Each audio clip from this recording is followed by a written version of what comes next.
Om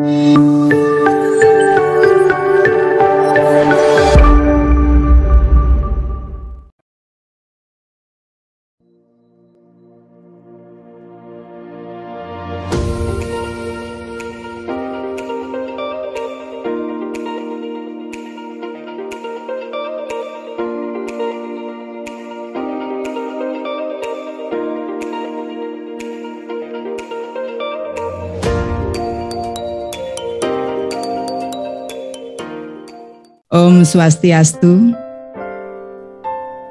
Om Awikenam Astu Namo Sidam, Om Sidera Astu Tat Astu Namo Swaha. Assalamualaikum warahmatullahi wabarakatuh. Salam, Namo Buddhaya, salam kebajikan, salam sejahtera untuk kita semua. Yang terhormat Ibu Penasehat Dharma Wanita Kemenak RI atau Ibu Hajah Eni Retno Purwaning Tias Yakut Kolil Gusman. Selamat datang Ibu. Mohon maaf. Panjang sekali Bu Relin. Thank you, Bu Relin. Salah Ibu.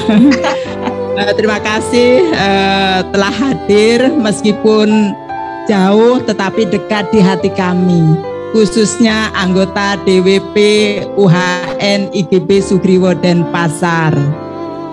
Selamat menunaikan ibadah puasa dan juga rekan-rekan yang ada di Kemenak RI. Terima kasih telah hadir. Kemudian yang terhormat Bapak Rektor UHN IGB Sugriwo Denpasar, yang kami hormati Bapak-bapak para wakil rektor yang ada di lingkungan UHN IGB Sugriwo Denpasar, yang kami hormati pula para dekan dan wakil direktur, tidak kelihatan ya, Pasca Sarjana Universitas Hindu Negeri IGB Sugriwo Denpasar, yang kami hormati Bapak Ketua LP2M yang telah hadir hari ini, yang kami hormati juga Korpus Gender dan Anak yang ada di UHN IGB Sugriwo Denpasar, yang kami hormati Ketua DWP Kanwil Kemenak Provinsi Bali, mungkin secara daring, tidak ada yang luring, yang kami hormati Ketua PKK Provinsi Bali, matur suksema Ibu Ketua PKK telah hadir. Kemudian yang kami hormati Ketua Paiketan Krama Istri Provinsi Bali atau mungkin secara daring. Yang kami hormati para narasumber, yang terhormat Ibu Hajah Eni Retno Purwaning Tias Yakut, kemudian Bapak Prof. Dr. Imade Arya Utama SHM Hum, dan Ibu Dr. Ana Ayu Sri Wahyuni SPKJ. Selamat berjumpa kembali Bu. Para panitia peserta seminar yang tidak akan saya sebut satu persatu karena lumayan banyak. Kemudian anggota DWP UHN IGB Sugriwo Denpasar yang tercinta. Tepuk tangan dong. Yang luring maupun yang ada di rumah sudah standby dari sejak pagi. Hadirin yang berbahagia, pertama-tama kita panjatkan puja dan puji syukur kehadapan Ide Sang Yang Widiwasa, Tuhan Yang Maha Esa, karena waranugrahanya pada hari Rabu Umanis Wuku Kulantir tanggal 20 April 2022, acara seminar dengan tema pengenalan, pencegahan, dan penanggulangan tindak kekerasan seksual di lingkungan kampus.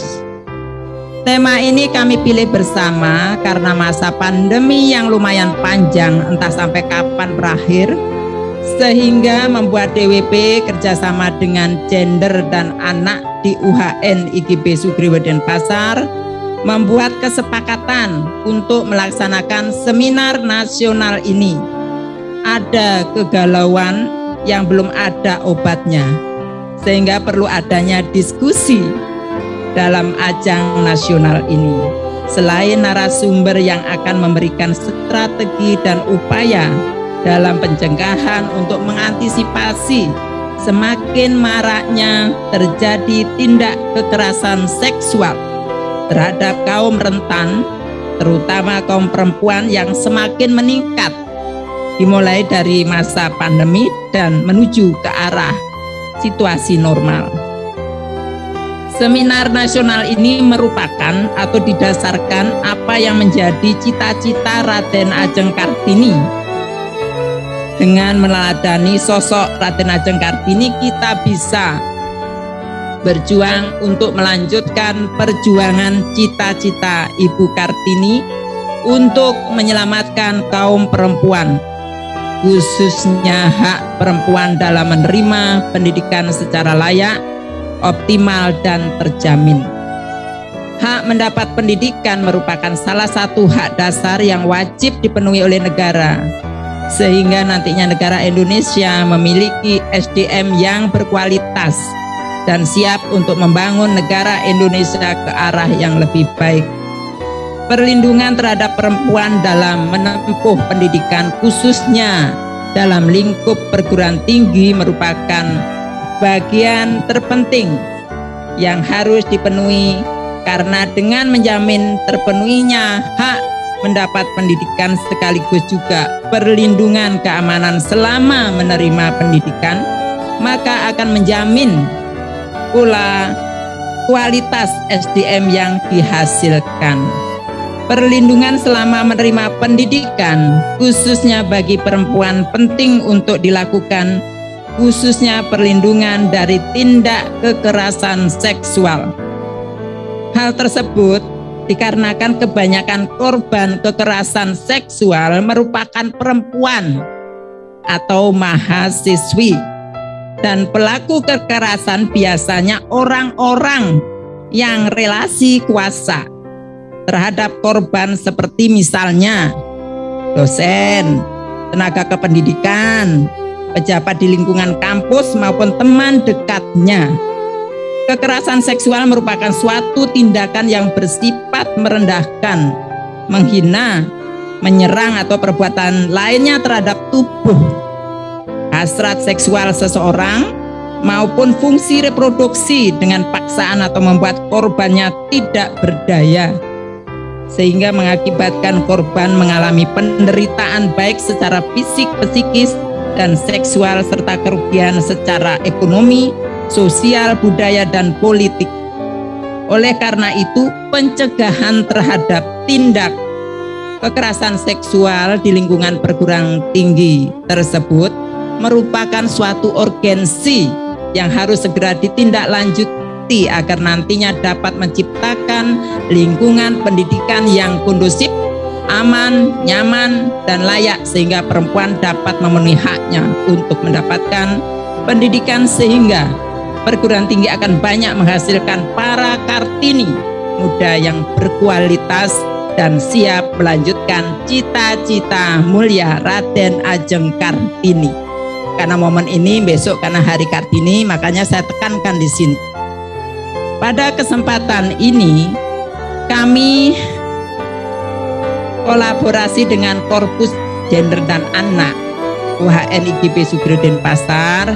Dalam seminar ini kami mohon Ibu Penasehat Dharma Wanita Kemenak RI memberikan sambutan pembinaan agar kami dapat mengambil tindakan yang tepat dalam menghadapi permasalahan tindak kekerasan seksual di lingkup kampus atau perguruan tinggi, serta dapat melakukan upaya pencegahan dan penanggulangan kekerasan seksual di lingkungan perguruan tinggi.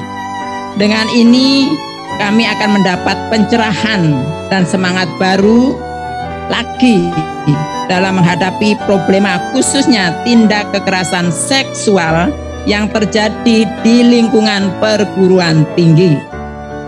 Yang terhormat Ibu Penasehat Dharma Wanita Kemenak RI, kami mohon pada seminar nasional ini Ibu Penasihat dapat memberikan pembinaan sehingga kami sebagai Korpus Gender dan Anak Kolaborasi DWP UHN IGB Sugriwo Denpasar dapat tercerahkan dan mengambil sikap untuk ikut andil dalam upaya pencegahan tindak kekerasan seksual di lingkungan perguruan tinggi, khususnya di lingkungan Universitas Hindu Negeri I Gusti Bagus Sugriwo Denpasar. Para peserta hari ini berasal dari DWP UHN IGB Sugriwo Denpasar yang beranggotakan sebanyak 219 yang luring tatap muka, ada sekitar 30-an dan 189 orang melalui daring Zoom meeting. Sedangkan dengan instansi yang lain cukup banyak yang tadi sudah disampaikan oleh Ketua Panitia 300-an lebih. Ini mungkin terus akan semakin banyak ya, karena khususnya bagi kaum perempuan yang jengah karena sering dilecehkan oleh yang saya sebutkan tadi. Pada kesempatan ini juga kami mohon Ibu Penasihat DWP Kemenak RI memberikan pembinaan kepada kami semua untuk dijadikan pegangan, petunjuk, dan pedoman dalam menjalankan organisasi ini dalam menata kehidupan, terutama sebagai pendamping suami pegawai negeri di saat pandemi COVID-19 ini. Kepada seluruh peserta seminar nasional, khusus semua anggota dari seluruh DWP UHN IGB Sugriwo Denpasar, DWP Kanwil Kemenak Provinsi Bali, dan instansi lainnya, kami mengharapkan agar mengikuti dengan seksama pembinaan dari Ibu Penasihat DWP yang kita cintai, dan juga dari para narasumber yang tidak ragu lagi, dari pakar hukum dan juga bagian psikiater yang akan nanti kita laksanakan secara luring maupun daring. Sebelum kami akhiri, Ibu Penasehat Kemenak RI, kurang pas kalau tidak kopi Balinya itu, jika tidak ada pantun terkait dengan seminar nasional pada hari ini, supaya tidak ngantuk. Angin sepoi di tepi pantai. Mana jawabannya? Semua ngantuk loh. Bunga pudak harum baunya. Cakep. Tidak lupa jasa Raden Ajeng Kartini, terpatri di hati perempuan Indonesia selamanya. Cakep. Lagi satu, kutipan dari Mbak Ersa. Burung nuri burung dara, bulan ini bulan puasa, hati kami sangat bahagia. Salah satu pembicara Ibu Menteri Agama yang tercinta. Akhir kata kami mengucapkan terima kasih tak terhingga kepada yang terhormat Ibu Penasehat DWP Kemenak RI, para narasumber yang terhormat juga, peserta dan para undangan lainnya. Mohon maaf sebesar-besarnya jika ada kesalahan-kesalahan tutur kata kami. Kami tutup dengan para Mas Santi. Om Santi Santi Santi Om. Assalamualaikum warahmatullahi wabarakatuh. Salam sejahtera untuk kita semua. Matur suksma. Om Swastiastu. Assalamualaikum warahmatullahi wabarakatuh. Namo Buddhaya. Salam sejahtera kita penting. Om Swastiastu.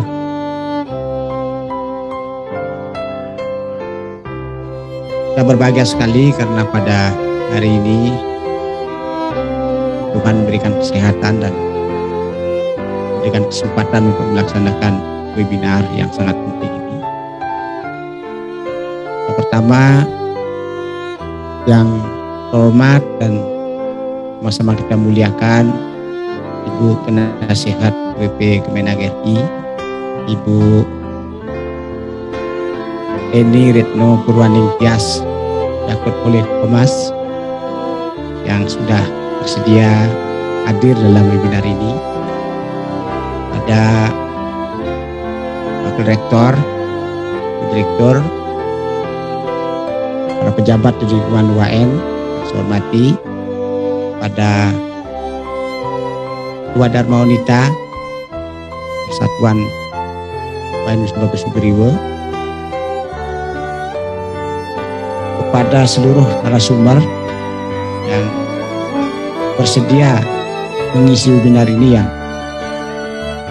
saya hormati, para peserta seminar nasional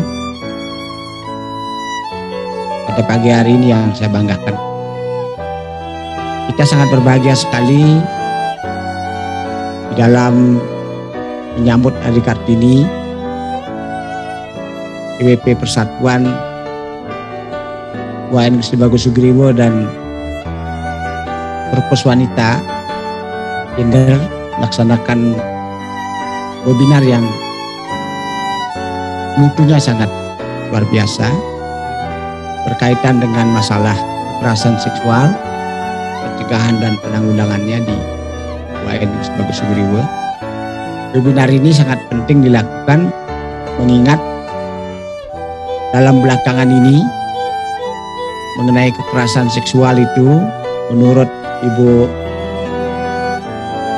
Bintang Puspoyoga, ada catat 19 Februari 2022 ini terjadi 10.247 kekerasan seksual.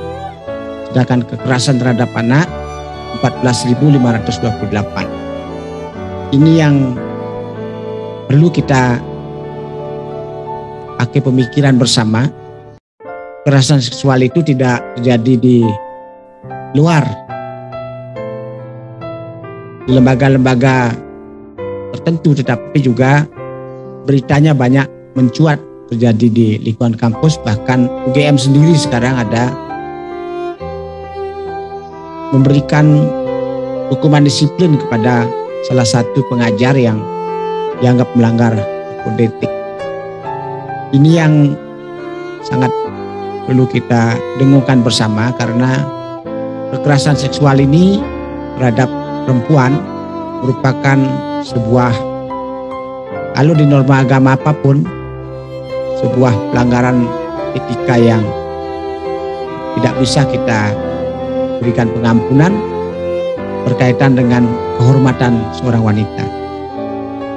Dalam ajaran Hindu, di mana wanita dihormati, di sana para dewa akan senang.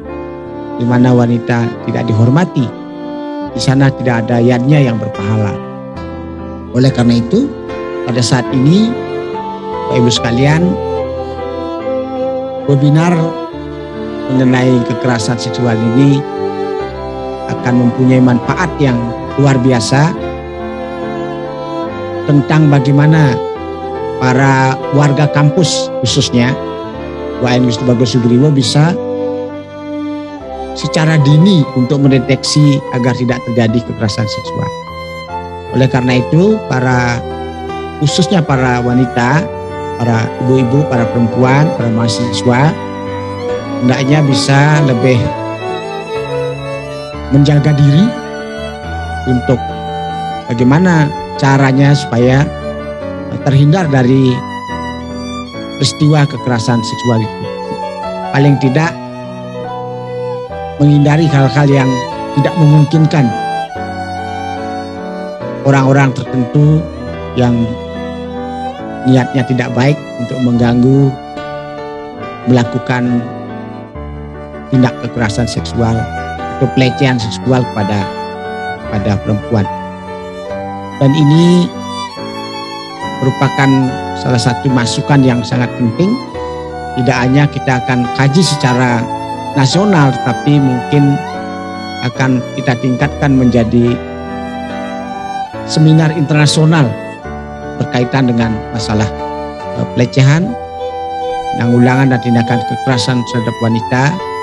Karena secara internasional ini juga sangat diperhatikan oleh dunia, bagaimana caranya supaya di dunia ini tidak terjadi kekerasan seksual terhadap para perempuan. Kalau bisa semua laki-laki menganggap bahwa yang lebih tua adalah ibunya, yang sejajar umurnya adalah saudaranya, yang lebih kecil umurnya dari dirinya adalah sebagai anaknya, maka laki-laki itu sendiri tidak akan mempunyai pikiran untuk melakukan tindakan atau kekerasan seksual. Dan pada seluruh peserta, silakan disimak dengan baik karena para narasumber kita sangat berkompeten di bidangnya, terutama ibu kita, ibu penasehat DWP Pusat,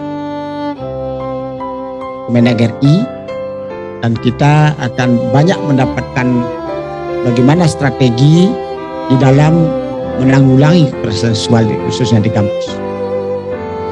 Mari kita sama-sama bulatkan tekad, kuatkan pikiran, satukan langkah untuk mencari strategi dan mencegah kekuatan negatif yang bisa menjebak kita, menjebak para warga kampus ke dalam tindakan yang menodai kehormatan kampus sendiri dan juga menodai para kaum perempuan yang kita hormati dan kita muliakan. Semoga kita Sang Yang Dewasa, Tuhan Yang Maha Esa, selalu memberikan perlindungan terbaik pada kita semua, dan webinar ini bisa berjalan sesuai dengan rencana. Para peserta kami mohon mengikuti sampai terakhir, dan hasilnya nanti supaya bisa kita jadikan salah satu pedoman yang bisa kita masukkan ke dalam pedoman akademik yang berkaitan dengan kode etik baik mahasiswa, dosen, pegawai di lingkungan UAN Gusti Bagus Sugriwa. Dengan mengucapkan Om Awigena Mastu Namo Sidam, Om Samaniwa Kutih Samanam Hridayaniwa Samanam Mastu Manu Yatawa Swasati, maka seminar nasional menyongsong Hari Kartini dengan tema pengenalan, pencegahan, penanggulangan tindak kekerasan seksual di lingkungan kampus secara resmi saya nyatakan dibuka. Om Santi, Santi, Santi. Om. Assalamualaikum warahmatullahi wabarakatuh. Namo Buddhaya, Salam Rahayu. Terima kasih. Yang kami hormati Rektor Universitas Seni Negeri Gusti Bagus Sugriwa Denpasar beserta jajarannya. Yang kami hormati Ketua Dharma Wanita Persatuan Universitas Seni Negeri Gusti Bagus Sugriwa Denpasar. Izinkan saya Diah untuk mengantarkan sesi utama pada seminar pagi hari ini. Dan sebelumnya yang ingin menyampaikan satu pantun untuk MC saya yang cantik. Burung nuri, burung gelatik, dari jauh pun terlihat Mu Ersa sangat cantik. Terima kasih. Dan untuk seminar hari ini akan terbagi menjadi 2 sesi. Sesi pertama yaitu pembinaan dari penasehat Dharma Wanita Persatuan Pusat Kementerian Agama Republik Indonesia, dan sesi selanjutnya adalah pemaparan materi dari narasumber yang sudah berkenan hadir di kampus kami pada hari ini, yaitu dari Profesor Dr. Imade Arya Utama SHM Hum. Selamat pagi Prof, selamat datang di kampus kami. Dan Ibu Dr. Ana Ayu Sri Wahyuni SPKJ. Terima kasih Ibu sudah hadir di kampus kami. Dan untuk mempersingkat waktu, kita akan lanjut saja kepada sesi pembinaan dari Ibu Hajah Eniako Kholik Humas, Penasehat Dharma Wanita Persatuan Kementerian Agama Republik Indonesia, yang akan memberikan pembinaan terkait dengan pencegahan tindak pidana kekerasan seksual di lingkungan perguruan tinggi keagamaan. Assalamualaikum warahmatullahi wabarakatuh, Ibu. Waalaikumsalam warahmatullahi wabarakatuh. Suara saya terdengar jelas, Ibu? Ya, jelas Ibu. Alhamdulillah. Izinkan saya membuka masker. Pertama-tama saya ingin mengucapkan selamat menunaikan ibadah puasa Ramadan 1443 Hijriah. Semoga barokah kepada semua saudara muslim kami, baik itu di Kementerian Agama maupun di seluruh Indonesia. Dan Ibu, ini kami ingin mengucapkan terima kasih juga karena Ibu telah bersedia untuk hadir kembali di kampus kami di Universitas Hindu Negeri I Gusti Bagus Sugriwa Denpasar. Jika sebelumnya kami bertemu dengan Ibu secara luring, ya, dan hari ini kami bisa bersua dengan Ibu secara virtual. Kami sangat bahagia, Ibu. Semoga tidak bosan ketemu saya terus ya, Mbak Desi ya. Tentu tidak, Ibu. Kami justru senang sekali. Dan sebelumnya izinkan saya membacakan CV Ibu terlebih dahulu. Aduh, bisa di skip aja nggak itu? Iya, siap. Jika demikian, akan dilanjutkan Ibu untuk pembinaan dari Ibu terkait dengan pencegahan tindak pidana kekerasan seksual di lingkungan perguruan tinggi keagamaan. Kita berikan tepuk tangan kepada Ibu Hajah Eni Retno Purwaningtyas Yakul Kholi Humas. Silahkan Ibu. Baik, terima kasih. Assalamualaikum warahmatullahi wabarakatuh. Salam, Om Swastiastu, Namo Buddhaya, salam kebajikan. Selamat pagi dan salam sejahtera bagi kita semua. Bismillahirrahmanirrahim. Alhamdulillahirrabbilalamin. Assalatu wassalamu ala asrofil anbiya'i wal mursalin Sayyidina wa maulana Muhammadin wa ala alihi wa ashabihi ajma'in, amma ba'du. Yang saya hormati Rektor Universitas Hindu Negeri I Gusti Bagus Sugriwa Denpasar, Bapak Profesor Dr. Andes I Gusti Ngurah Sudiana, beserta seluruh jajaran dan keluarga besar UHN IGB Sugriwa Denpasar. Yang saya hormati Ketua Dharma Wanita Persatuan Universitas Hindu Negeri IGB Sugriwa Denpasar, yang sama-sama kita sayangi, Ibu Profesor Dr. Andarelin DMAG, beserta seluruh jajaran pengurus dan anggota Dharma Wanita yang mungkin berkesempatan hadir baik secara luring maupun daring di sana. Yang saya hormati Kepala Pusat Kajian Wanita, Gender dan Anak UHN IGB Sugriwa Denpasar beserta jajaran, dan yang kita semua hormati para narasumber seminar nasional and call for papers yang hari ini, Bapak Profesor Dr. Imade Arya Utama SHM Hum, Guru Besar Fakultas Hukum Universitas Udayana, dan Ibu Dr. Ana Ayu Sriwahyuni SPKJ. Beliau adalah seorang psikiater dan aktif di Yayasan Lentera Anak Bali. Salam kenal Bapak Ibu. Yang saya hormati Ketua Dharma Wanita Provinsi Bali dan Ketua Tim Penggerak PKK Provinsi Bali. Kalau nggak salah tadi Bu Relin menyebutkan juga, mungkin hadir secara daring ya. Yang saya hormati Ketua Dharma Wanita Persatuan Kantor Wilayah Kementerian Agama Kantor Wilayah Provinsi Bali dan hadirin peserta seminar nasional yang berbahagia. Pertama-tama pastinya kita panjatkan puji syukur kehadirat Allah Subhanahu wa taala, Tuhan yang Maha Esa, yang telah memberikan segala karunia dan limpahan rahmatnya agar sehingga kita bisa bersilaturahim, bertemu kembali seperti Mbak Moderator tadi bilang, untuk kesekian kalinya dengan UHN IGB Sugriwa Denpasar. Insya Allah dalam kondisi sehat, tidak kurang suatu apa. Dan berikutnya saya pun juga ingin mengucapkan selamat menunaikan ibadah puasa bagi Bapak Ibu yang menjalankannya, dan semoga Allah Subhanahu wa taala senantiasa membimbing kita semua dalam menjalankan perintahnya dan menjauhi larangannya. Bapak Ibu sekalian yang saya hormati, tentu saja saya mengucapkan banyak terima kasih telah disertakan dalam kegiatan seminar nasional yang luar biasa ini. Walaupun saya tahu Bapak Ibu bahwa sebenarnya saya tidak sangat capable untuk bisa bicara dalam forum seminar nasional ini. Ada Bapak Ibu narasumber tapi yang nanti yang lebih capable pastinya. Ini ceritanya Bu Relin ngajak saya ini karena memang senang ajak rame-rame gitu ngajak saya gitu ya Bu Relin ya. Semoga nanti bisa sedikit memberikan masukan lah ya tentang pencegahan dan penanggulangan kekerasan seksual, karena memang ini menjadi salah satu concern kami secara pribadi maupun dalam lingkup Dharma Wanita Persatuan Kementerian Agama ya. Isu ini yang diangkat pada siang hari ini seperti yang sudah disebutkan oleh Bapak Rektor, Bu Relin juga tadi, bahwa sangat up to date, apalagi sangat strategis, apalagi setelah disahkannya rancangan undang-undang tentang tindak pidana kekerasan seksual oleh DPR pada tanggal 12 April lalu kalau nggak salah ya. Dan ini nggak diragukan lagi, kegiatan ini menjadi sangat relevan untuk diselenggarakan. Bapak Ibu hadirin yang saya hormati, jika diperbolehkan untuk mengingatkan kembali bahwa dalam pasal 1 angka 1 Peraturan Menteri Pendidikan Kebudayaan Riset dan Teknologi nomor 30 tahun 2021 yang sempat viral waktu itu ya, tentang pencegahan dan penanganan kekerasan seksual di perguruan tinggi. Di sana didefinisikan kekerasan seksual itu sebagai setiap perbuatan yang merendahkan, menghina, melecehkan, dan atau menyerang tubuh dan atau fungsi reproduksi seseorang karena ketimpangan relasi kuasa dan atau gender yang berakibat atau dapat berakibat penderitaan psikis dan atau fisik, termasuk yang mengganggu kesehatan reproduksi seseorang dan hilang kesempatan melaksanakan pendidikan tinggi dengan aman dan optimal.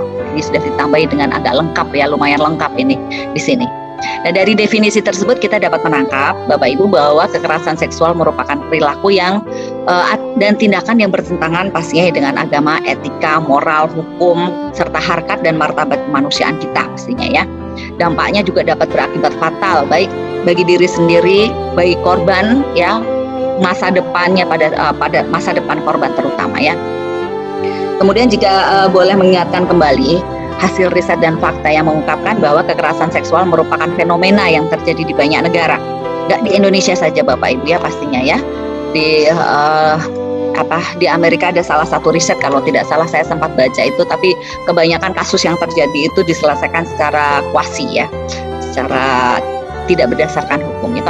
Sedangkan untuk kasus-kasus kekerasan seksual yang terjadi di banyak negara tersebut, seperti yang disampaikan oleh Bapak Rektor tadi, merupakan a tip of an iceberg gitu ya, fenomena gunung es saja.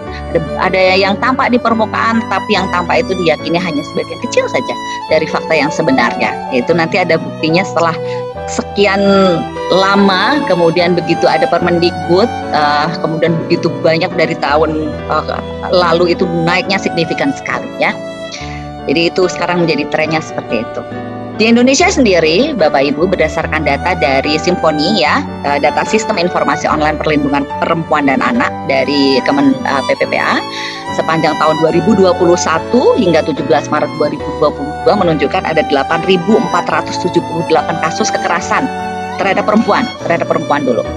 Dan 1.272 diantaranya ini adalah kekerasan seksual, karena tidak semua kekerasan itu adalah kekerasan seksual ya. Bapak Ibu, mungkin saya bisa jika diperbolehkan untuk mengingatkan kembali, merefresh kembali ingatan kita bahwa ada banyak sekali jenis kekerasan. Yang pertama kekerasan fisik, mental atau psikis, kemudian ada kekerasan verbal, kekerasan ekonomi, kekerasan seksual, kekerasan sosial, dan yang terakhir kekerasan berbasis gender online ya. Jadi kekerasan seksual itu hanya salah satu di antaranya saja. Dan itu sejak per 17 Maret 2022 itu ada 1.272. Dari 11.952 kasus kekerasan terhadap anak, 7.004 kasus diantaranya atau sekitar 58,6% diantaranya merupakan kekerasan seksual. Ini terhadap anak Bapak Ibu. Jadi kalau ngomong masalah angka, baru kita agak-agak terbuka gitu ya. Kalau cuman kasus per kasus di media sosial ataupun di pemberitaan di TV yang kemudian diganti dengan berita yang lain, ketumpuk-tumpuk lagi dengan berita yang lebih up to date, itu biasanya isi come isi go, terus gampang dilupakan. Tapi kalau kita melihat data, angka, prosentase, baru kita sedikit terbuka bahwa oh sebegitunya gitu ya. Sementara Bapak Ibu, hasil dari survei pengalaman hidup perempuan nasional tahun 2021 yang dilakukan juga oleh Kementerian PPPA bareng dengan Badan Pusat Statistik dan Lembaga Demografi Universitas Indonesia menemukan bahwa 1 dari 19 perempuan rentang usia 15 sampai 64 tahun itu pernah mengalami kekerasan seksual selain dengan pasangannya. Jadi oleh orang lainnya.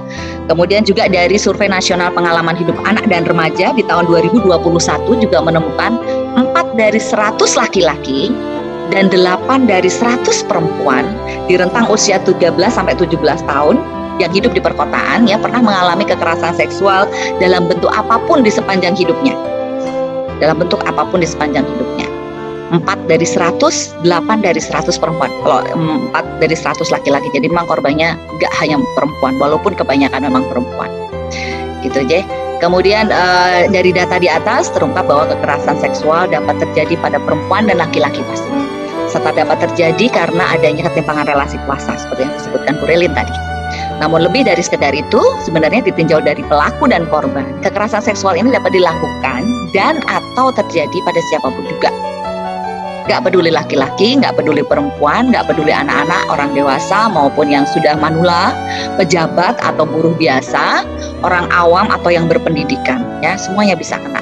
Dan ditinjau dari lokasi kejadiannya dapat terjadi baik dalam lingkup paling kecil di keluarga, di lingkungan, satuan pendidikan, kemudian tempat kerja misalnya ya, kemudian tempat-tempat lainnya, fasilitas umum misalnya ya, baik dalam skala lokal, regional, internasional. Jadi cakupannya sangat luas. Nah di kampus sendiri yang notabene merupakan komunitas orang yang harusnya ya berpendidikan, ya. Supposed to ya, ini seharusnya begitu ya, rasional, lebih intelek, yang mestinya mengembangkan kehidupan yang lebih berkeadaban gitu ya. Ternyata tidak luput juga dari tindakan kekerasan seksual. Dari survei-survei kemarin yang dilakukan oleh Kemendikbudristek tahun 2019 ini mengungkapkan bahwa kampus menempati urutan ketiga, lokasi ketiga, urutan ketiga dari terjadinya kekerasan seksual, sebanyak 15%. Setelah di jalanan umum 33%, kemudian transportasi umum 19%, kemudian di kampus 15%. Ranking 3, tempat yang paling tidak aman. Jadi, pada tahun 2020 juga survei yang dilakukan oleh Dirjen Pendis Kemendikbudristek menunjukkan sekitar 77% dosen, jadi ini surveinya di antara dosen-dosen, mengakui bahwa ada kekerasan seksual di kampus. Sebanyak 77% dari semua yang ditanya ya. Kemudian sebanyak 63% korbannya ini tidak melaporkan kasusnya pada pihak pengelola perguruan tinggi. Kebanyakan korban kekerasan seksual ini pun adalah perempuan. Dan mengamati perkembangan yang ada sekarang berdasarkan data Kemenkap PPPA juga dari Simfoninya, jumlah anak korban kekerasan seksual di sepanjang tahun 2019 sampai 2021 tuh meningkat. Ini yang anaknya, korban anak. Pada tahun 2019, jumlah anak korban kekerasan seksual mencapai 6.454, kemudian naik jadi 6.980 di 2020, kemudian naik lagi sebesar 25,07% menjadi 8.730. Jadi ini trennya naik Bapak Ibu, memang naik terus. Tapi ini pun juga sebenarnya bukan hal yang baru gitu ya. Kejadian ini sebenarnya kalau kita semua mempercayai, mungkin Bapak Ibu narasumber nanti lebih bisa menjelaskan lebih detail lagi ya, bahwa sebenarnya kejadian ini pun juga sudah berlangsung lama sekali, cuman tidak terekspos saja. Jadi tren ini di satu sisi jumlah kasus semakin banyak terungkap, tapi di lain pihak ada tren positif juga karena masyarakat sudah berani melapor. Ya, kemudian ini berdampak pada angka Simfoni di Kemen PPPA itu tadi yang naik tadi ya secara signifikan, lumayan banget itu. 2021 2022 itu dari 6.000 ke 8.730. Dan ini angkanya luar biasa. Dan terlebih lagi setelah disahkannya peraturan Menteri Pendidikan, Kebudayaan, Riset dan Teknologi yang nomor 30 tahun 2021 kemarin tentang pencegahan dan penanganan kekerasan seksual di lingkungan perguruan tinggi. Guts dan masyarakat maupun komunitas kampus semakin besar, semakin berani untuk bisa melaporkan terjadinya kekerasan seksual. Jadi memang trennya naik, tapi itu pun bukan berarti bahwa dulu-dulu nggak terjadi gitu. Ya, kita semua meyakininya seperti itu. Bapak Ibu hadirin sekalian yang saya hormati, ini mohon maaf kalau saya nanti ngomongnya kebanyakan ya Bu Relin dan Prof. Sudiana. Karena kalau ngomong masalah kekerasan seksual, kemudian pernikahan anak, kemudian apa ya lagi nih, pengentasan kemiskinan tuh biasanya saya susah berhenti bicara gitu Bu Relin ya. Jadi Bapak Ibu merefresh lagi secara historis di banyak negara khususnya di Amerika Serikat tuh saya tadi sudah menyebutkan ya, baik terjadinya kekerasan seksual di kampus itu ditangani dalam kapasitas informal atau puasi tadi ya. Nah sekarang dalam konteks Indonesia hal ini pun disebutkan juga dalam dokumen yang dirilis oleh Pendis Kemenak ya. Di beberapa penelitian juga mengungkap bahwa penyelesaian kasus secara kuasi atau secara informal atau secara kekeluargaan, whatever that means ya, kekeluargaan itu apa gitu. Jadi ini dilakukan karena menyangkut reputasi lembaga perguruan tinggi tersebut. Ya, selain itu juga misalnya pertimbangan kestabilan angka pendaftaran siswa baru misalnya ya. Bahkan nggak jarang juga ditemukan para administrator lembaga perguruan tinggi ini seringkali malah menyembunyikan kasus kekerasan seksual yang memang terjadi, membungkam para korbannya. Dan pembungkaman terhadap korban ini teridentifikasi sebagai adanya ketimpangan relasi kuasa seperti yang kita sebut-sebut tadi ya, baik antara korban dan pelaku ataupun korban dengan lembaga perguruan tingginya sendiri gitu. Nah, relasi kuasa ini Bapak Ibu tentunya ditentukan dengan adanya struktur patriarki atau subordinasi oleh laki-laki di lembaga pendidikan tinggi terhadap perempuan ataupun yang lebih lebih berkuasa daripada yang korbannya gitu ya, baik laki-laki maupun perempuan. Ada juga loh pelaku kekerasan seksual yang perempuan dan korbannya laki-laki, jadi mahasiswanya tuh cowok gitu ya. Jadi ini membuka mata kita semua, harusnya mata dan hati kita bahwa ini sudah nggak lagi urusan antara dua orang pelaku dan korban aja, sudah jadi masalah kita semua karena semuanya bisa kena gitu ya. Kemudian budaya patriarki ini disinyalir juga sangat kuat sih mengakibatkan lembaga pendidikan tinggi diidentifikasi sebagai kaki tangan dari kekerasan seksual tersebut ya, karena ngumpet-ngumpetin kasus yang ada. Dengan demikian korban tidak hanya merasa bahwa keadilan ini sangat sulit untuk ditegakkan, tapi juga takut banget gitu ya, mempunyai ketakutan yang sangat besar untuk mengikutinya juga gitu ya, atau mengakuinya.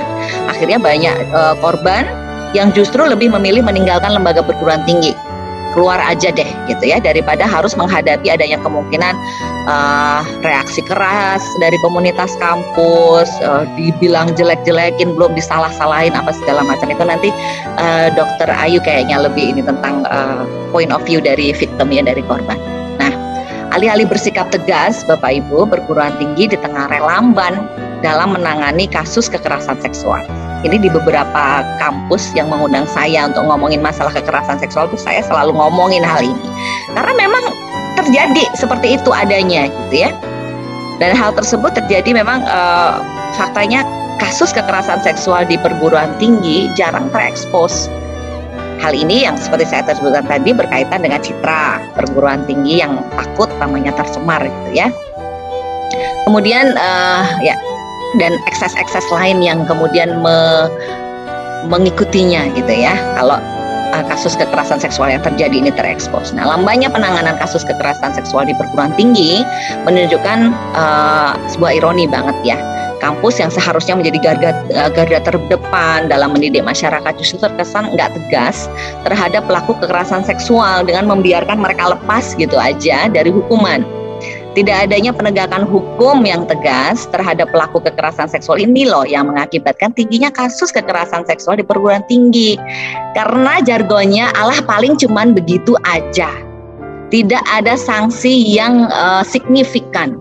Tidak ada hukuman ataupun punishment atau whatever yang kita sebutnya ya, yang memang diterapkan secara tegas dan konsisten oleh pejabat kampus terhadap semua pelaku kekerasan seksual yang terjadi di kampusnya. And now I think it's now about time ya, Prof. Sudiana ya. Dan lebih ironi lagi apabila dalam menangani kasus kekerasan seksual, para petinggi kampus ini malah justru seringnya menyalahkan korban. Banyak itu yang terjadi seperti itu. Jadi tidak sekali dua kali saya mendengarkan dari korban sendiri ya, karena kebetulan kami berjejaring dengan banyak teman yang mengurusi masalah ini. Kemudian Bapak Ibu selanjutnya merujuk kembali pada dokumen Pendis Kemenak, di mana separuh dari penyintas atau korban ini tidak melaporkan kejadian yang menimpanya, maka dapat dikatakan bahwa banyak insiden pada akhirnya nggak naik jadi kasus. Artinya korban tidak memperoleh keadilan karena insiden yang dialami tidak pernah terselesaikan baik secara kuasi apalagi secara hukum. Jadi secara informal, secara kuasi aja enggak, apalagi secara hukum gitu ya. Dan ini sangat-sangat disayangkan, terutama karena seperti yang kita semua tahu dan banyak penelitian juga sudah mengungkapkan, membuktikan bahwa kekerasan seksual dimanapun dan apapun bentuknya itu mempunyai dampak konsekuensi terhadap kesehatan baik mental maupun fisik, baik jangka pendek maupun jangka panjang, yang dapat menghancurkan dan atau mengubah hidup korbannya. Ya, jadi kalau Bapak Ibu atau teman-teman mahasiswa yang sempat menyaksikan acara ini ya, if only you punya kesempatan untuk ketemu dengan korban dan mendengarkan secara langsung apa yang dia rasakan itu, aduh, it's really out of the blue ya. Jadi sudah saatnya kita memang sangat-sangat really concern untuk ngomong masalah ini. Nah, dengan dampak yang luar biasa ini, Bapak Ibu, kebutuhan korban ini memang harus sangat perlu untuk diperhatikan. Ya, ini ada seorang peneliti kalau tidak salah namanya Yuhartati betul. Dia melakukan survei yang menyebutkan bahwa kebutuhan korban kekerasan seksual yang perlu diperhatikan itu antara lain yang pertama perhatian segera atas keselamatan dan perlindungan korban. Itu jangan ditunda-tunda, jangan nanti-nanti, perhatian segera. Yang kemudian adalah dukungan dan informasi yang terus-menerus bagi korban dan keluarganya, gitu ya. Kemudian yang ketiga, representasi atau perwakilan formal di pengadilan, dibantu apa segala macam. Kemudian yang keempat, restitusi dan kompensasi. Dan yang kelima, peran penting awal polisi saat tindak kekerasan seksual terjadi. Jadi biasanya orang atau korban itu merasa secure kalau memang sudah melibatkan polisi. Oh, berarti ini sudah diurus. Oh, ini memang sudah ditindaklanjuti, gitu ya.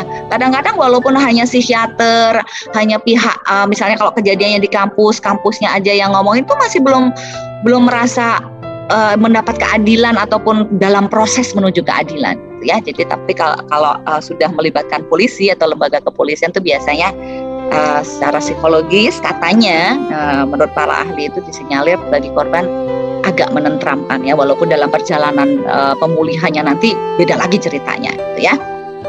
Nah, dari penelitian beliau juga ini, beliau menyatakan bahwa belum seluruhnya dari 5 kebutuhan pokok korban ini itu terpenuhi. Jadi memang jalan kita masih panjang ya Bapak Ibu untuk membahas masalah ini. Kemudian Bapak Ibu, selama ini kasus kekerasan seksual secara umum masih dianggap hanya sebatas tindakan asusila. Nah, ini nih yang repot nih. Bukan tindakan kesehatan yang melanggar hak dan kemanusiaan korban.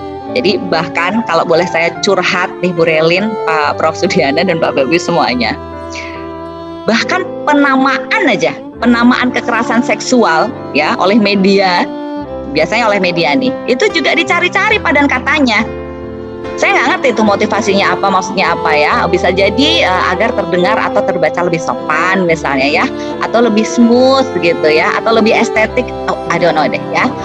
Jadi tindak pidana kekerasan seksual itu diganti menjadi hubungan suami istri misalnya, atau perbuatan tidak senonoh misalnya, atau perbuatan asusila misalnya, yang membuat seolah-olah unsur tindak kekerasannya itu udah nggak ada lagi. Dan serasa nggak perlu dibawa ke ranah hukum, gitu. Nah ini concern kita semuanya. Jadi ada apa ya? Saya bukan upaya ya. Ada hal-hal yang memang secara tidak sadar itu membuat usaha-usaha untuk kita bisa mengedepankan atau mengurus masalah kekerasan seksual ini. Tapi di lain pihak juga ada yang nekan-nekan biar nggak terlalu lagi, gitu deh ya. Jadi curhat deh saya nih Bapak Ibu. Bapak Ibu hadirin sekalian yang saya hormati, bagaimanapun bentuk kekerasan seksual dapat menimbulkan dampak traumatis bagi korban. Ini pasti. Secara psikologis korban kekerasan seksual dapat mengalami kecemasan ya pastinya ya, depresi, gangguan stres pasca trauma, dan Dr. Ayu nanti akan menjelaskan. Ketakutan hingga mungkin malah justru kadang muncul keinginan untuk suicide ya. Nah, secara sosial apalagi nih, korban kekerasan seksual juga berisiko mendapatkan stigma negatif, belum lagi victim blaming ya dari masyarakat.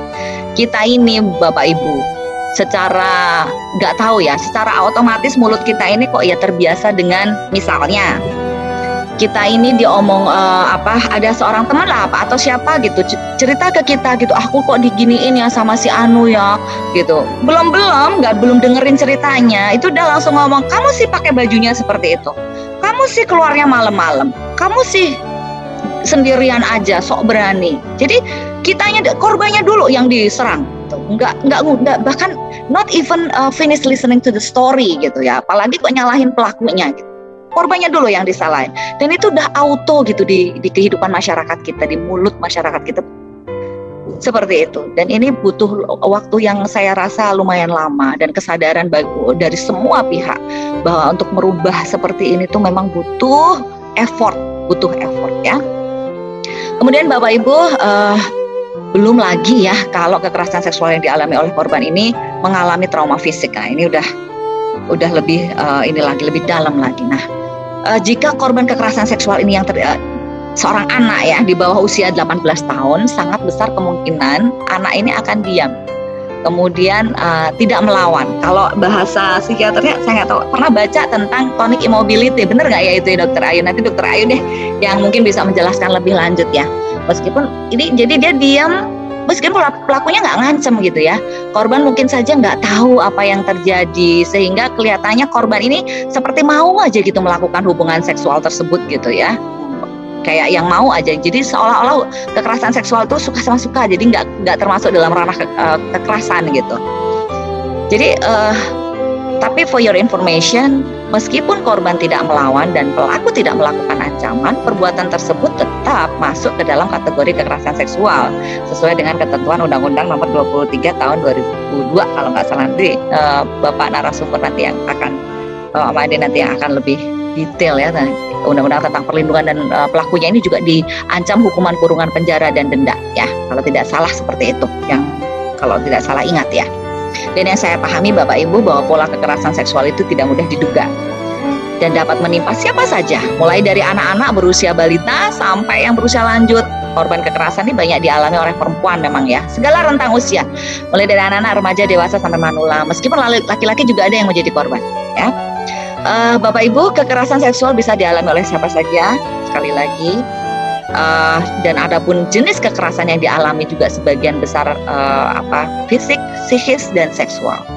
Institusi pendidikan yang selama ini dianggap sebagai tempat yang aman ternyata berpotensi juga sebagai lokus nomor 3, ranking 3, sebagai tempat tidak aman ya, dan rawan terjadi kekerasan seksual. Kita masih melihat bahwa sekolah dan kampus adalah salah satu ruang publik yang masih belum aman ya dari kekerasan seksual.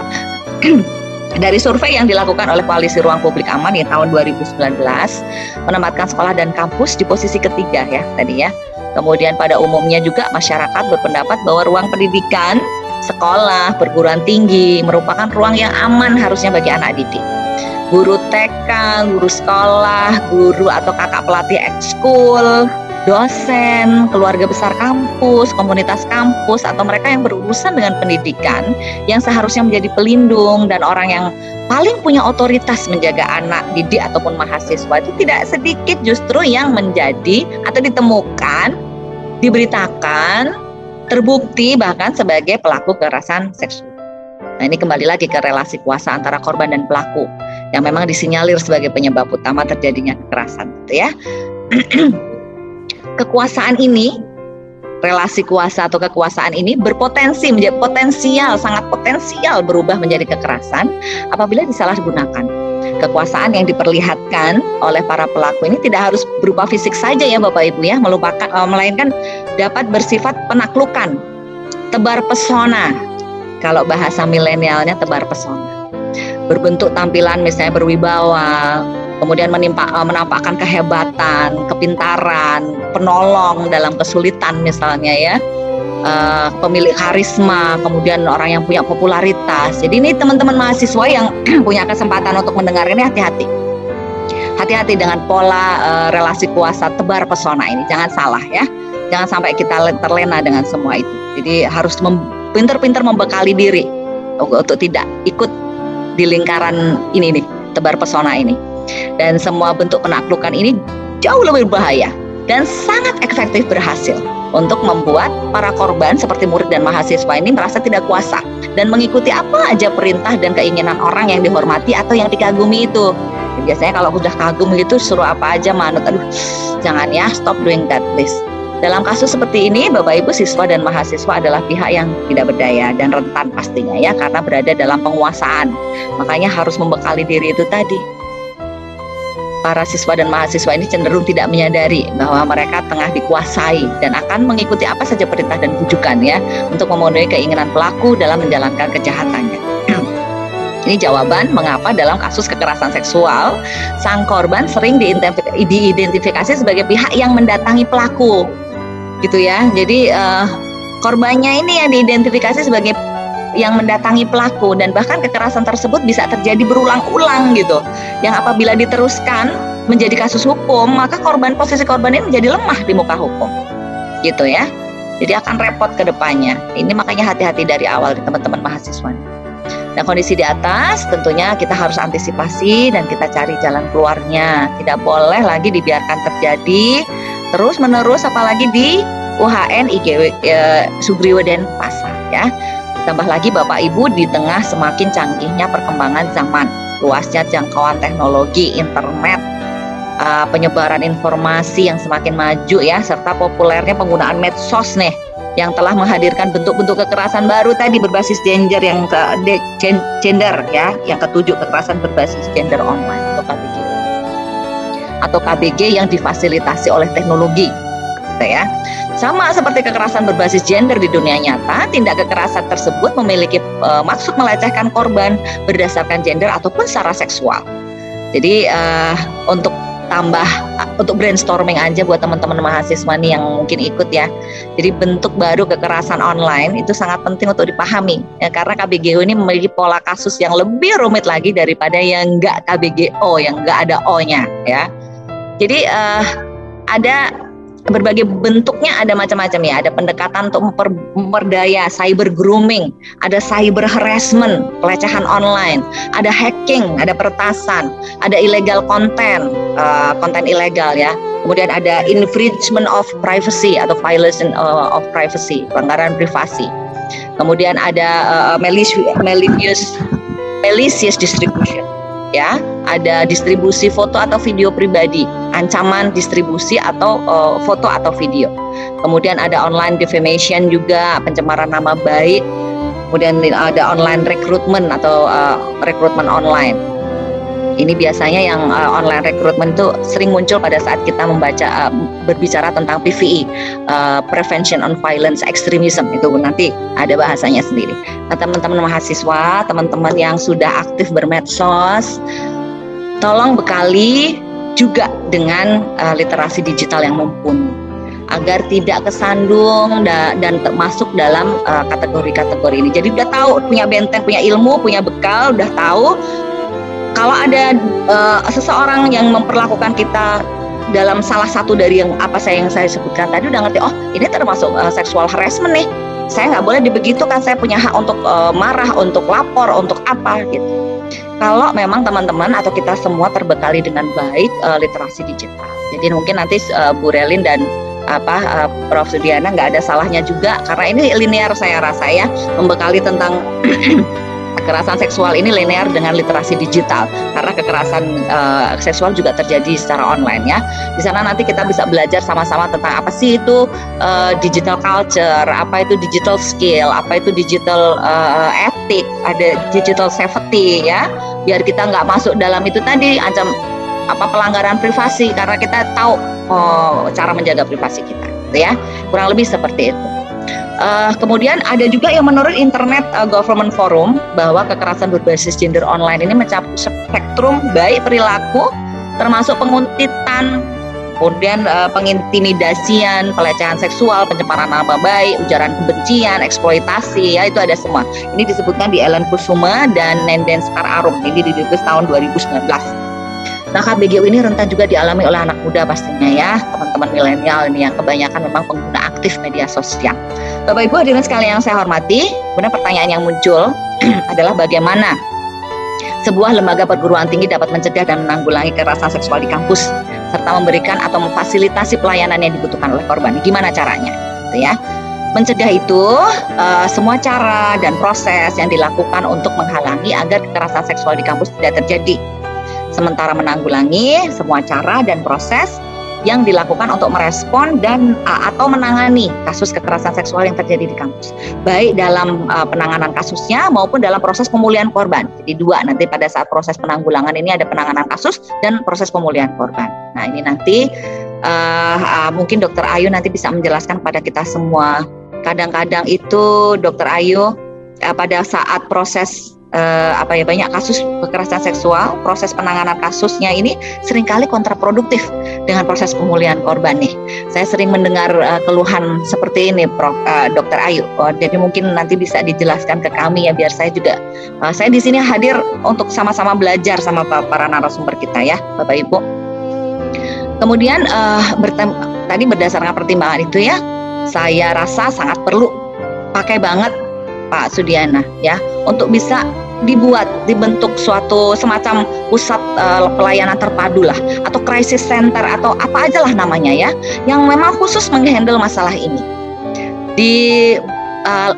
Di kesempatan sebelumnya saya lupa deh itu di universitas mana ya, mereka tuh kalau mau bikin crisis center atau PLT itu belum udah nanya nanti tempatnya di mana Bu, nanti komputernya gimana Bu, ruangannya di mana Bu. Aduh, jangan mikir itu hardware banget gitu, kita pikirin softwarenya aja dulu ya.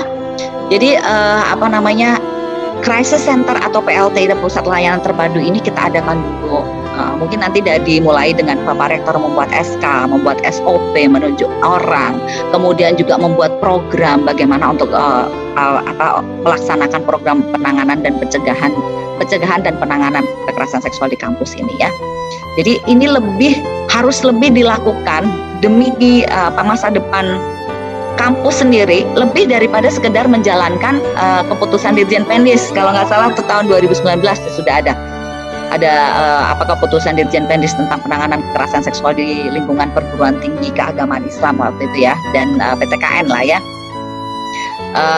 Jadi crisis center ini sangat diperlukan. Nah, melalui PLT atau crisis center ini kita semua berharap dapat segala upaya untuk mencegah dan menangani kasus tindak kekerasan seksual di kampus bisa secara baik dan tegas dilakukan. Nanti SK Rektor dibuat, SOP dibuat yang mengatur upaya-upaya pencegahan ini tadi ya, dan penanganannya seperti apa. Kemudian jangan lupa disosialisasikan, ini yang paling penting.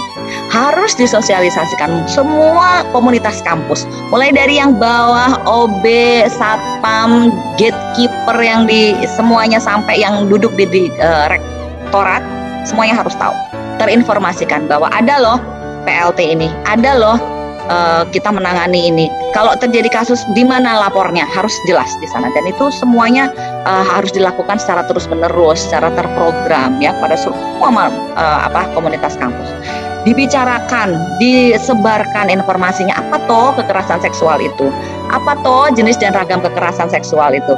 Karena Bapak Ibu, banyak di antara anak-anak kita tuh yang nggak ngerti bahwa catcalling itu termasuk salah satu bentuk kekerasan seksual, tuh mereka nggak ngerti. Dianggap biasa, sweet itu dianggap biasa gitu. Malah kadang-kadang malah senyum-senyum, ketawa-ketawa. Aduh, sedih nggak sih? Padahal itu kalau ngerti, kalau punya ilmunya, tahu bahwa itu salah satu ragam dari kekerasan seksual. Itu ya. Kemudian juga disebarkan juga tentang apa sih itu KBG dan KBGO, terutama kepada teman-teman mahasiswa kita ya. Dampaknya apa sih yang diderita oleh korban kekerasan seksual itu seperti apa sih gitu. Kemudian sosialisasikan juga PLT ini. Kalau memang ada nantinya itu memang seriously exist, benar-benar eksisnya serius gitu ya, untuk menangani tindak kekerasan seksual yang terjadi di kampus. Pastikan semua kampus itu tahu, terinformasi dengan baik kemana mereka harus ngadu jika terjadi tindak kekerasan seksual dan bagaimana caranya. Kemudian dari SOP, penanganan apa yang paling disegerakan jika terjadi kasus yang terjadi. Informasikan juga kepada segenap komunitas kampus tentang sanksi-sanksi, konsekuensi, punishment, apa yang akan mereka terima jika mereka melakukan tindak kekerasan seksual di kampus. Dan yang paling penting, laksanakan sanksi itu dengan konsisten.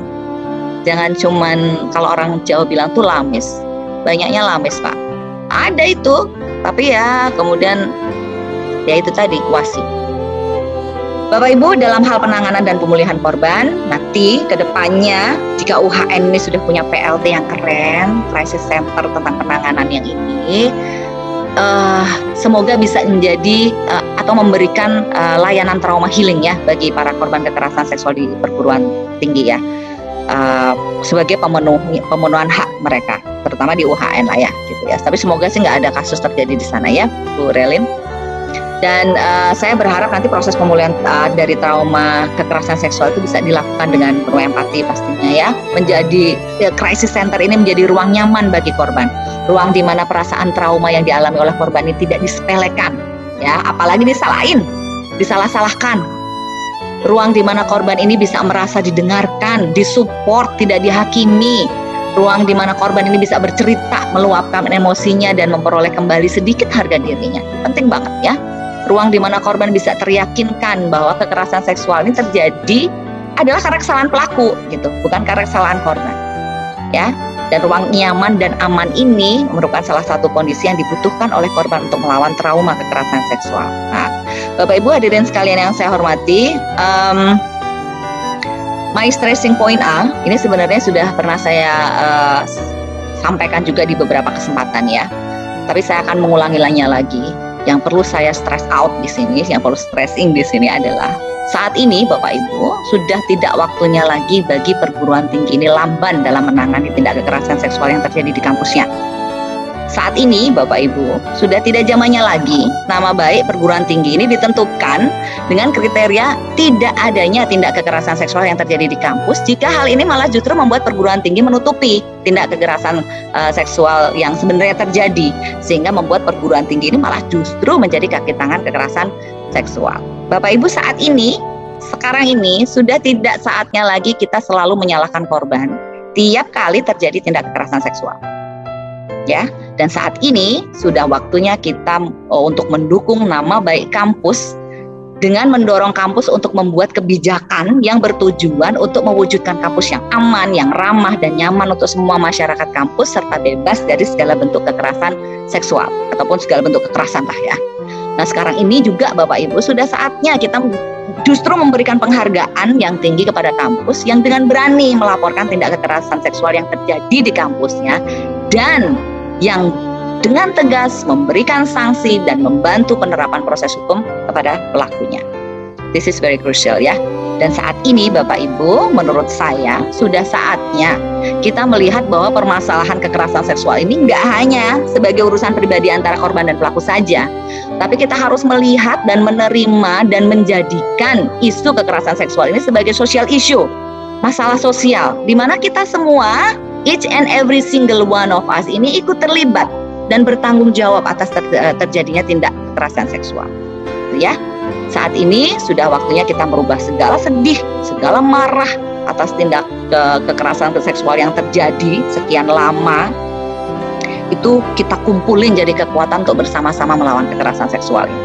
Ya, jadi kalau nggak kita siapa lagi, kalau nggak sekarang kapan lagi? Ya, itu SK Dirjen Pendi sudah sejak tahun 2019 dan sekarang sudah tahun 2022. We must have done something real already ya. Baik Bapak Ibu, saya kalau ngomong masalah kekerasan seksual suka kebawa-bawa emosi soalnya, mohon maaf. Well, I am not the expert on this matter ya. Prof. Imade Arya Utama, Dr. Ana Ayu Sri Wahyuni are mereka yang expertnya ya. Lalu jika kemudian saya sering bicara tentang masalah pencegahan dan penanganan kekerasan seksual ini, Bapak Ibu, for your information, itu simply karena saya ini perempuan dan punya 4 anak perempuan yang harus kami jaga lahir batinnya dan berusaha gimana caranya semampu saya agar negara ini juga hadir, gagah perkasa gitu, melindungi anak-anak kami juga, anak-anak Indonesia semua. Jadi kami berharap seminar nasional nanti akan membawa hasil yang hasil solusi dan strategi penanganan korban kekerasan seksual yang komprehensif dan real ya di UHN, dan hopefully nanti diikuti juga oleh PTKN di Indonesia. Thank you so much for listening. Wassalamualaikum warahmatullahi wabarakatuh. Ini dipertanyakan ditujukan kepada Ibu Eni Yakukulis Kuma. Ibu Eni, ya Mbak. Ini Bu, tadi ada pertanyaan dari mahasiswa kami dari I Gusti Ngurah Agus Trisnanda Putra dari Fakultas Dharma Acarya. Tetap seperti yang dibahas tadi Bu mengenai nafsu ya. Nafsu itu kan ada yang positif juga ada yang negatif. Nafsu yang baik adalah mungkin kita bernafsu untuk makan makanan yang sehat. Nafsu yang tidak baik adalah nafsu yang merugikan diri sendiri, yaitu kekerasan seksual. Nah, pertanyaan dari Trisnananda, bagaimanakah cara mengendalikan nafsu diri agar tidak terjerumus atau bisa mengendalikan diri dari nafsu yang mengarah ke hal-hal yang negatif? Ya, itu pertanyaan dari mahasiswa kami. Terima kasih Bu. Baik, ini pertanyaannya mudah tapi jawabannya yang sulit ya Mbak ya. Tapi sebenarnya kalau mau bicara tentang kekerasan seksual ataupun kekerasan apapun, keywordnya itu, kata kuncinya itu adalah paksaan, adanya paksaan. Begitu ya Dokter Ayu ya. Semoga saya nggak salah nih, karena saya memang bukan expertnya ya, saya cuma pemerhati dan karena kapasitas saya kebetulan saya bisa jadi tukang kompor gitu ceritanya ini Pak Prof sama Dokter Ayu nih. Jadi saya mencoba untuk mengoptimalkan apa yang saya bisa dengan seluas-luasnya manfaat gitu aja sih sebenarnya. Jadi keywordnya itu dulu ya Mas siapa tadi Ibu? Lupa saya. Jadi kata kunci yang bisa menandai siapa? Agus Trisnananda. Mas Agus. Jadi kata kuncinya adalah yang menandai suatu tindakan itu sebagai bentuk kekerasan itu adalah adanya satu paksaan dari satu atau lebih pihak terhadap pihak lain. Kalau bicara masalah nafsu, everybody have those kind of things ya. Kalau masalah pengendalian nafsu, pastinya ada hubungannya dengan pengendalian diri. Bagaimana kita mendapatkan bekal dari keluarga, baik dari itu ilmu sosial maupun keagamaan. Pasti Mas Agus masih lebih tahu lah masalah itu ya. Tapi kalau ngomong masalah kekerasan dan kekerasan seksual, salah satunya itu adalah kata kunci adalah adanya paksaan, baik dari satu pihak maupun pihak yang lain. Nah, kalau dihubungkan dengan masalah nafsu ya memang selama kita bisa saya rasa semua orang memang punya ya nafsu yang positif maupun negatif. Selama kita bisa mengendalikannya dan tidak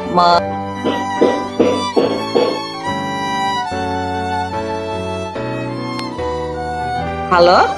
Bisa terdengar saya? Ibu? Ya, soalnya tadi termute soalnya.